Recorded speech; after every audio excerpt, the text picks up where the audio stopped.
Hi and welcome to my channel. I'm Armin and today we are at Calmodo, BMW and KTM because a lot of you wondered from my last video, when are you rebuilding your crashed bike and turn it into a proper track bike? Long story short, it was not worth it to repair that bike that I crashed in September 2021. So we are here at Calmodo to pick up a new one.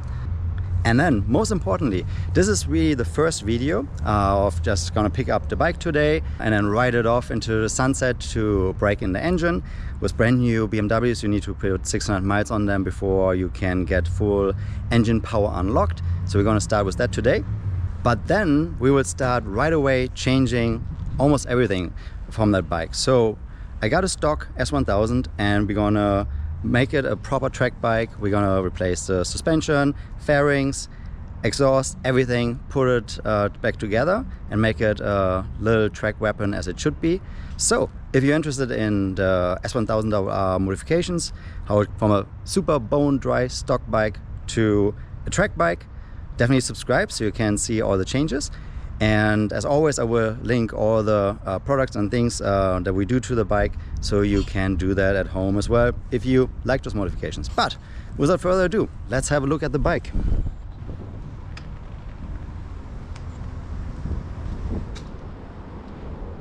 There we have her, a 2022 stock S1000 RR. And if you have a very keen eye, you see already this is a manual suspension one. The idea is that we don't want to have the DDC and exchange it with good old racing parts.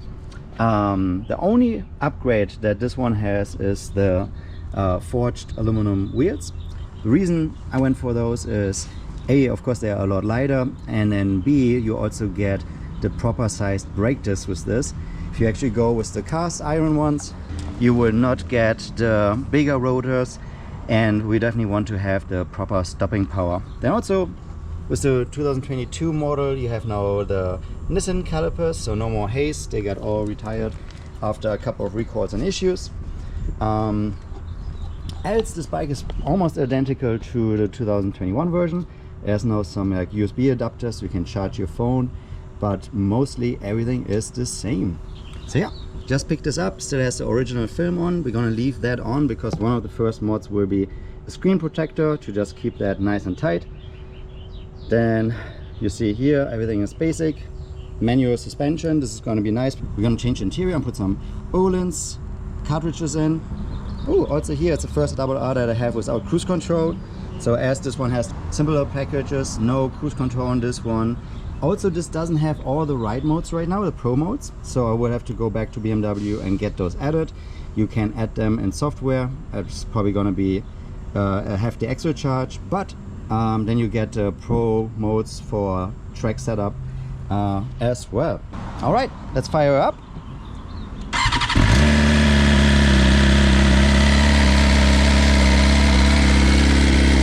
So yeah, still of course the stock ECU, stock exhaust system.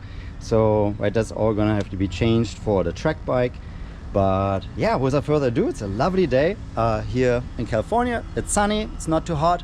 And so now all it's left to do is gear up and take this brand new lady for a ride. And I will put on a couple of 100 miles today, just break it in the canyons, go for some more riding and then put her back into the garage. And so on the next video you will directly see me put on some goodies. I have a couple of boxes full of toys for this brand new machine, so we're gonna put them all on in the video, talk about the pros and why I do that, and cons if there are any, and take you on a journey. So yeah, if you like this kind of content and you want to see where this bike goes, please subscribe, give it a thumbs up, and now it's all left to do is go on and ride. I hope you do the same. Have fun. Bye bye for now.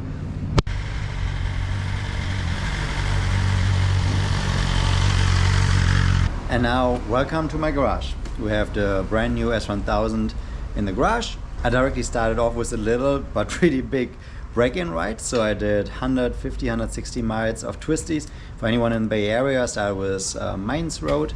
And if anyone knows, it's a very, very bumpy road. And I also had the stupid idea at the same time to break in my leather suit. And with brand new leather suits, they are tight. So I was definitely suffering quite a bit over the bumps. and in the tight leather, so my back was not very happy with me. However, what I love about these slow and twisty roads is you constantly have to brake and accelerate, so you brake in the engine while you up the RPMs and bed in the brakes as well. So it was really fun to reacquaint myself with the S1000RR, and it was also very interesting to see the differences.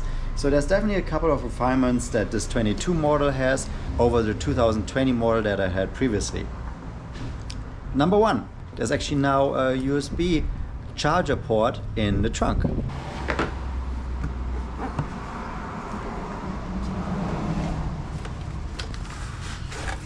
So next to the little tools, we have a little USB access port here. Waterproofed. Pretty cool. Second thing, a few owners, including me with my 2020 bike, had issues with the clutch, that when you were holding in the clutch to move the bike around, that there was still so much friction in the clutch that it was actually quite hard to push the bike. This clutch definitely doesn't have the issue. Once you press the lever, it's easy to move around. The third thing that is different is startup of the engine is much smoother. There's no weird cutting out and sounds and backfire anymore. So great that they resolved that problem. That was really terrible in the first generation bike. Good to see that gone. Then, if you're new to BMW bikes, they have a 600-mile break-in where you cannot rev it higher than 8,000 RPMs in this case. So there's a soft limiter and the engine will not let you get beyond that.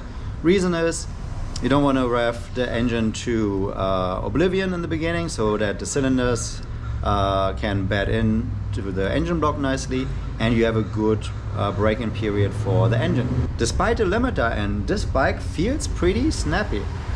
I'm very curious to see how it's going to feel when we put a full exhaust on it, flash it, and also get the limiter removed.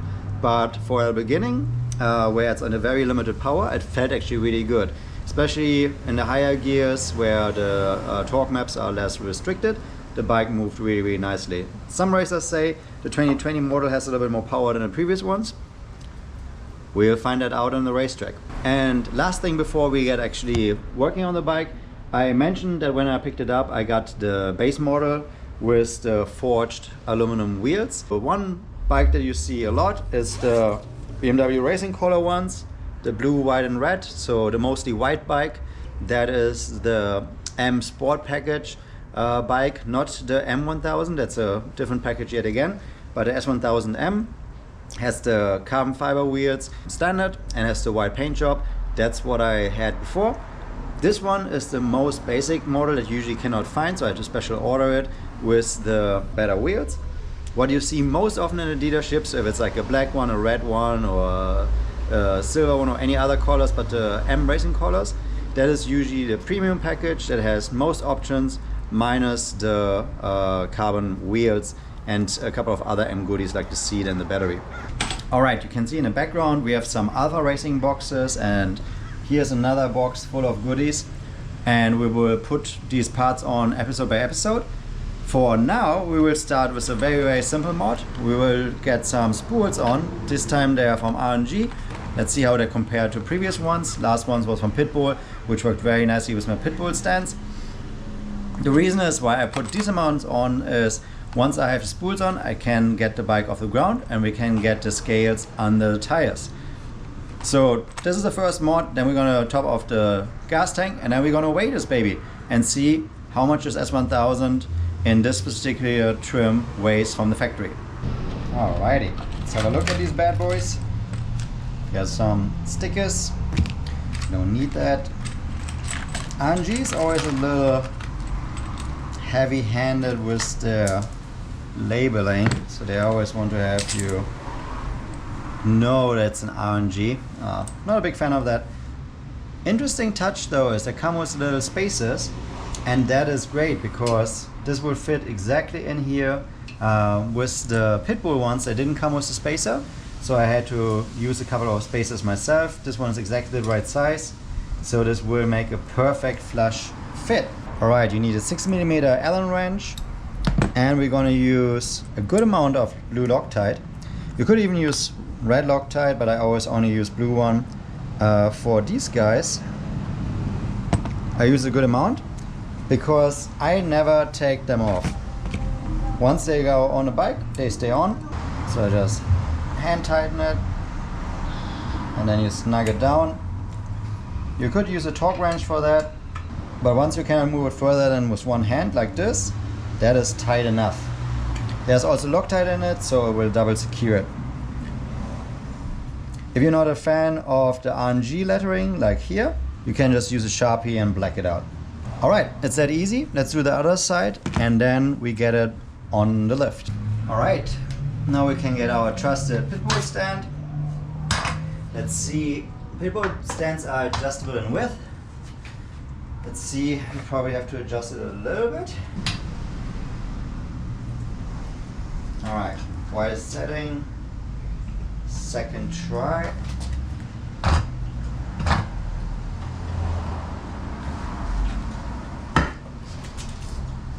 And that fits wonderfully. So barely fits, widest setting on this pitbull stands. But now it looks like this. Other side, you can see, looks good. So there's different kinds of spools. There's a smaller version, or there's also some like in the back here with the chain adjuster. What I like about these is they also double as crash protectors. This is a soft plastic that is like similar to most of the ones you see in crash protectors. So in case of a tip over, this would protect your axle from some sliding damage. Alright, now we have the bike on the lift. Let's get a scale out and weigh this baby. Alright, stock bike. It still has the good old-fashioned gas cap, which is always a little bit tricky for fueling it with gas when you don't do it in a gas station. And this is going to be a track bike. It's going to be fueled often like this. So I'll have to get this in and top the bike off. So with modern gas prices, I think I just put $100 in there. It's to the brim full. That's closed. Key is in. And now we're gonna put her on a scale. For this purpose, we got this industrial scale. So we're gonna put it under the tire, then lower the tire and do it with both tires and add the weight.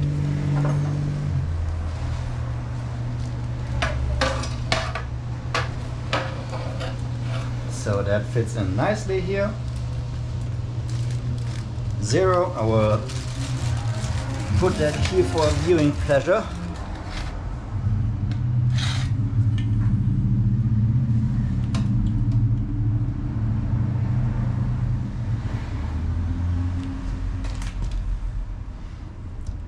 All right, we have 92.4 kg or 203 pounds and 11 ounces. So now let's do the same with the front tire. All right, rear tire still lifted up. Front tire scale is there. Let's put it on and see what the scale says. Pretty curious about this one. 100.85 kilograms. Or 220 pounds and 5 ounces on the front. All right, so the 100.85 kilogram plus the 92.25 kilogram amounts to 193.1 kilogram. So comparing to putting here on the screen what the advertised weight is, I think we're pretty close. Full tank. This is pretty cool. BMW definitely doesn't lie about the weight of its bike. And keep in mind, this is not the light M-Spec one, this is just the base model. The next thing that is different on this one, it's the first S1000 that I have, where we have no cruise control. And what I really noticed yesterday when I was pretty cold, is my first BMW ever that has no heated grips. So on a track we won't need that. Hopefully all the track days are warm, but sometimes in those early morning sessions I turned on the heated grips. And it is pretty nice. The gloves become all soft and malleable, and then your hands are warm while you do those cold laps, while everyone is suffering a little bit. Definitely gonna miss that a little bit, but hey, we saved a little bit of weight. Probably just an ounce or two. But anyway, this is the bike right now. We have the weight, including the key. And of course the only addition that we did so far were the spools to lift up the bike, as we couldn't have weighted at least safely. So now let's get cracking and do some more modification on the bike. Alright, as I already mentioned it, there is a track fuel cap. We use the TWM one. There are also branded ones from Alpha Racing. I think they're made also by TWM, really high quality Italian company.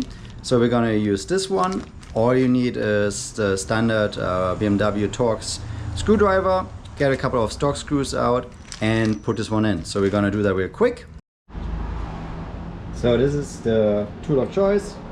You just use the key, open up, and quick tip, use a shop towel so it has no lint, so you don't get any dirt in, and put it into your gas.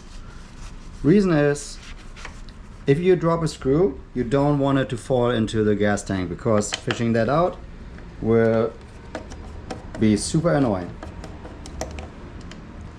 To just quickly show you, a couple of screws, you just remove them. So you just need to get those 4 out. Then take this rubber ring, because we're gonna reuse that. Don't forget your key.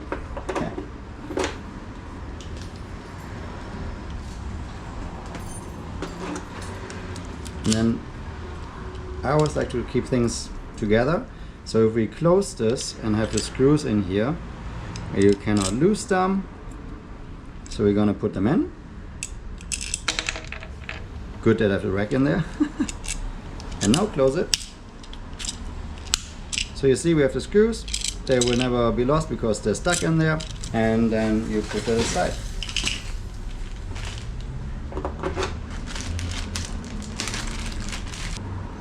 For the new bit, it has already this ring here. You can also take it off from the ring, but I already have one. So if yours comes with one, keep it. And make sure the OEM rubber is in place. And then you just put the Italian flag towards the rider, and of course we have to remove this. Put it in, and now we'll use the provided screws to tighten it down.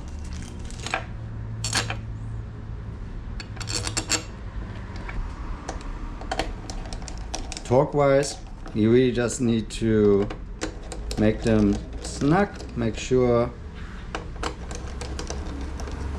that you just pre-tighten them like I'm doing right now, so that the entire thing comes down evenly. So now we'll do a little bit of a cross pattern.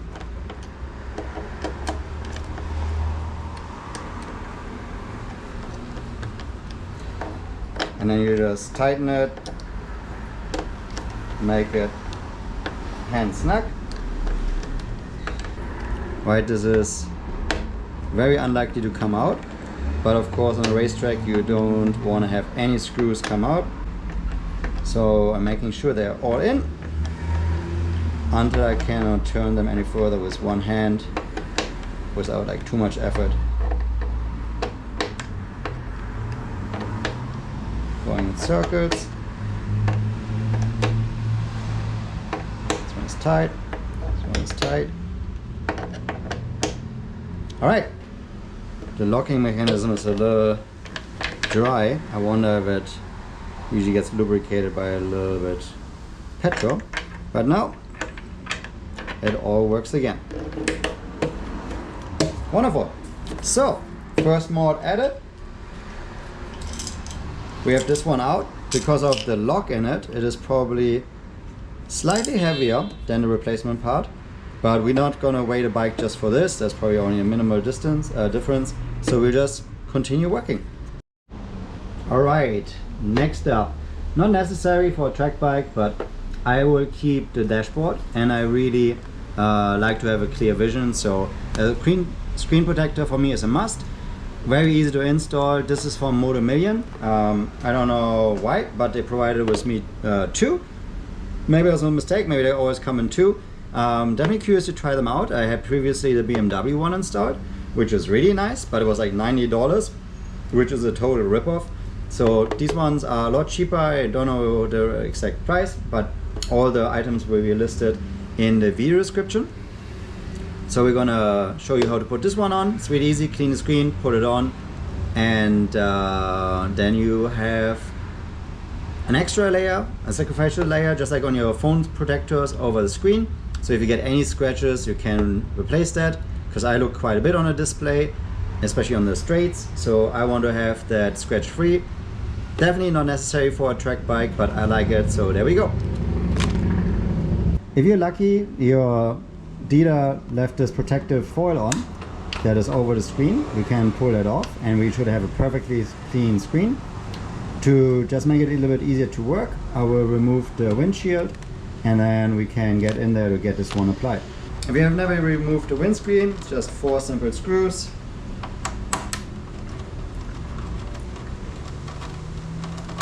The bottom ones have tiny little plastic washers. They look like this, so you don't want to lose them. The rubber grommets, and then you take carefully off the screen. And let's see, I'm actually curious. So this one we don't have to remove, but I heard that they changed the design. Ah, cool. So BMW improved the design, so you just have to pull these two guys out and then it comes out. Before there were clips and they were prone to break off, so a nice little improvement there. You need to also access this right in case you want to remove the mirrors. Well, now we have the entire front removed, so super easy to access the screen. A little bit overkill. If you just want to take it off with everything on, that totally works as well. But I like to make a lot of room so that the work is not frustrating. So let's see what's in the box. So I see, maybe that's why Moto Million confused it. There are two shields already inside. So maybe somebody had packaged heard 2 and put in 2. Anyway, now we have 4 of them. Steps, and make sure you wash your hands, clean the screen, peel the back up, and then smoothing out the bubbles, and then remove the front sticker. Oh yeah, pretty simple. Alright, to remove this one, you can just grab this. And now that it's freshly removed, it's perfectly clean. So without touching it, we will just put this one on and it should be perfect. So peeling off the back. Don't get your fat fingers on it. Also move quickly so you don't get dust on it. Now, the fun part is to align it.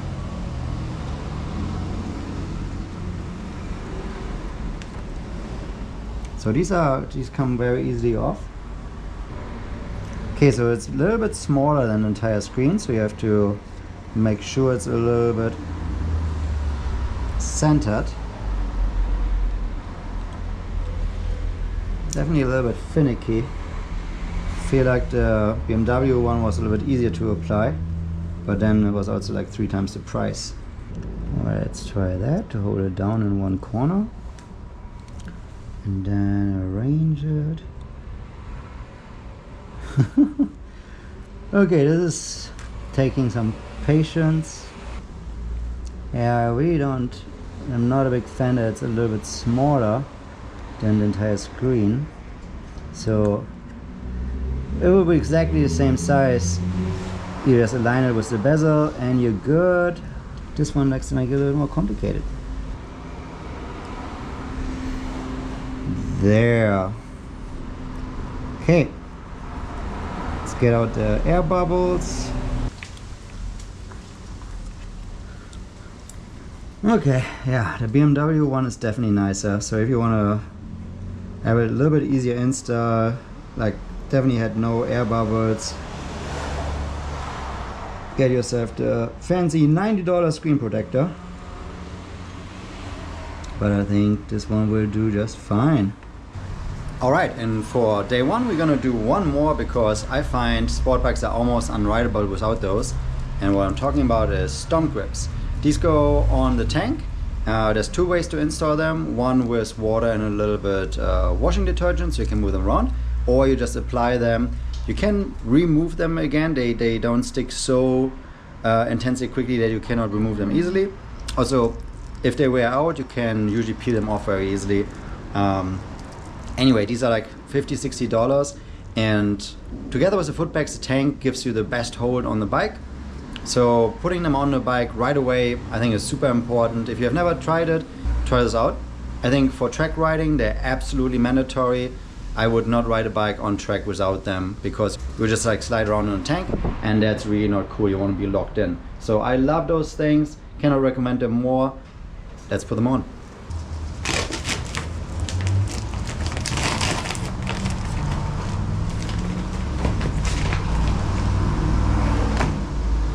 They're nicely pre-cut.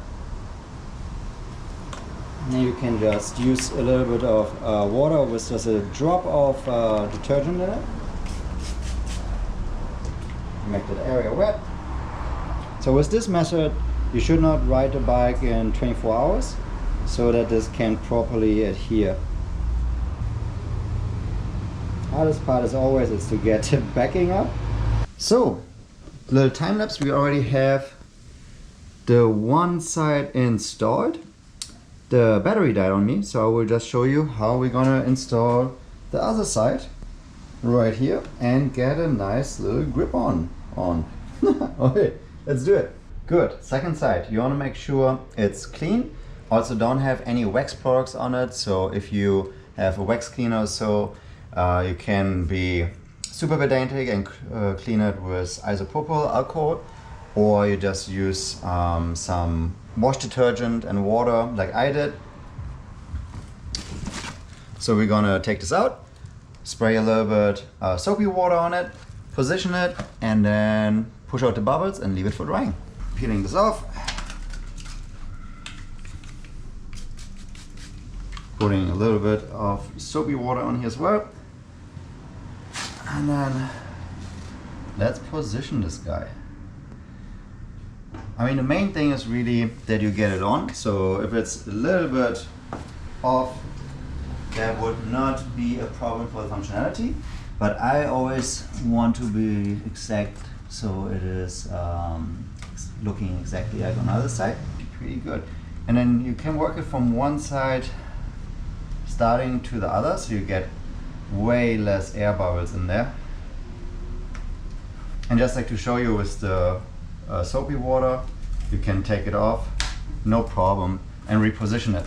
So you can really put it there, see if this is your right position compared to the other side, and reposition it as many times as you want. If you have done this a couple of times, you can also just leave the soapy water off and you put it right there, and it will stick even stronger. But with the soapy water, never had a problem. Use it always in the heat. I always use those in the heat, in the hot days of California summer, 100, 110 degrees, and using it with my tracksuit, and they never moved or came off, so all good. So this looks pretty good. I will just get a rag out and wipe off the excess water, make sure I didn't get any air bubbles, press it in a little bit. You can also sit on it, try it out, and then you're good. And looking around the bike, I just noticed something else that's new. The bike always had a charging port, but now they have a nice little silicone rubber cap to weather seal it a little bit more. I don't know if I had any issues, and that's why I changed it. It's definitely a little bit bigger and fancier than the old versions. So yeah, there you go. Just slightly updated charging port. So you can battery tender that beauty and keep the battery alive and well. All right, and that concludes the video number 1. So in recap, what did we do to the bike? We of course picked her up, got a couple of miles on her, but now we started really with the first couple of modifications. So what did we do? We weighed her, we put her on these new spools from R&G. I quite like them. They're a little bit wide, but they look really quality, and they come with spacers, really cool. Then moving up, we have the Stomp grips installed. Super nice and grippy. Also they protect your tank, but really for a track bike, they give you the ultimate grip to ride the bike hard, hang off. and all the good stuff. Next up, easier refueling. We have now the new tank cap installed. And also what's interesting, first it was a little rough operating, but being exposed to the fumes of the gas, it actually started operating really smooth again. Also looks really nice with the black tank. And then last but not least, we have the screen protector installed. I will remove the front side eventually, and then you can see the result there. Alright, I hope that was helpful. I have a lot more goodies to come. It will be a full track bike, so look out for the future episodes. We have suspension changes coming, full exhaust, full track fairings, and a lot of other stuff around brakes and clip-ons and everything. Anyway, long list. I better stop talking and see you in the next one. Bye for now.